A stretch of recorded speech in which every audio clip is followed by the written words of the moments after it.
അമൽ, നമ്മളിപ്പോൾ പ്രഥമ ദൃഷ്ട്യാ നോക്കുമ്പോൾ കോടതി സ്വാഭാവികമായിട്ടും ഈ പോരാട്ടത്തെ ആ തലത്തിൽ തന്നെ കണ്ടു എന്ന് ഒരുപക്ഷെ ശിക്ഷാവിധി കാണുമ്പോൾ പ്രാഥമികമായി തോന്നുന്നുണ്ട്. പ്രോസിക്യൂഷൻ പരമാവധി ശിക്ഷ എന്നുള്ള വാദത്തിൽ ഉറച്ചു നിൽക്കുമ്പോൾ എങ്ങനെയാണ് കോടതി ഇങ്ങനൊരു ശിക്ഷാവിധിയിലേക്ക് എത്തിയത്? പ്രധാനമായും കോടതിയിൽ ഇന്നുണ്ടായിട്ടുള്ള വാദപ്രതിവാദങ്ങൾ എന്തൊക്കെയാണ്?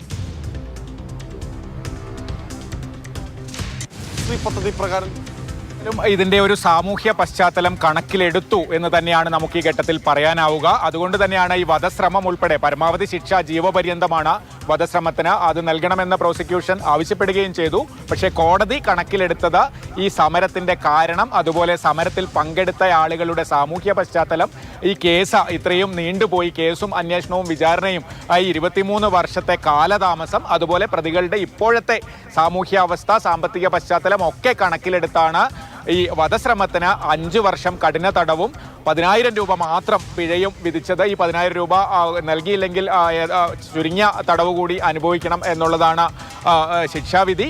എല്ലാം കൂടി ചേർത്ത് 19 വർഷത്തെ തടവുണ്ടെങ്കിലും 5 വർഷം പരമാവധി തടവ് ശിക്ഷ അനുഭവിച്ചാൽ മതി എന്നാണ് കോടതി വ്യക്തമാക്കിയിരിക്കുന്നത്. പ്രതികൾക്ക് ഇന്ന് തന്നെ ജാമ്യത്തിന് പോകാനുള്ള അവസരവും ഉണ്ടാകും. മാത്രമല്ല, ഈ ഗീതാനന്ദനെ കുറിച്ച് അദ്ദേഹം മറ്റുള്ളവർക്ക് വേണ്ടി പ്രവർത്തിക്കുന്ന ആളാണ് എന്നുള്ള ഒരു വാക്കാൽ നിരീക്ഷണം അടക്കം കോടതിയുടെ ഭാഗത്തു നിന്ന് ഉണ്ടായി. തീർച്ചയായും അനുഭാവപൂർണമായ ഒരു പരിഗണനയാണ് ഈ കാര്യത്തിൽ ഉണ്ടായത്. ഈ വധശ്രമ കേസ് അബ്ദുൽ സലാം എന്ന പോലീസുകാരനെ വെട്ടിപ്പരിക്കേൽപ്പിച്ച കേസാണ്.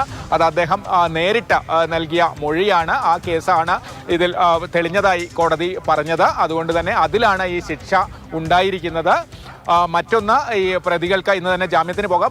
മറ്റൊന്ന് എടുത്തു പറയേണ്ട കാര്യം, 7 ലക്ഷം രൂപ നഷ്ടപരിഹാരമാണ് വിനോദിന്റെ കുടുംബത്തിന് നൽകേണ്ടത്. അതിന് DLSAക്കാണ് ശുപാർശ നൽകിയിരിക്കുന്നത്. പ്രത്യേകിച്ച് പ്രതികളുടെ സാമ്പത്തിക സാമൂഹിക പശ്ചാത്തലം കണക്കിലെടുത്ത് DLSA ഈ വിനോദിന്റെ കുടുംബത്തിന് 7 ലക്ഷം രൂപ നൽകണം. അതുപോലെ ഈ അബ്ദുൽ സലാമിന്റെ കുടുംബത്തിന് 3 ലക്ഷം രൂപയും, ഈ തട്ടിക്കൊണ്ടുപോയ ശശിധരൻ എന്ന ഉദ്യോഗസ്ഥന്റെ കുടുംബത്തിന് 2 ലക്ഷം രൂപയും, അതെല്ലാം ജില്ലാ നിയമസഹായ അതോറിറ്റിയോടാണ് കോടതി ശുപാർശ ചെയ്തിരിക്കുന്നത്.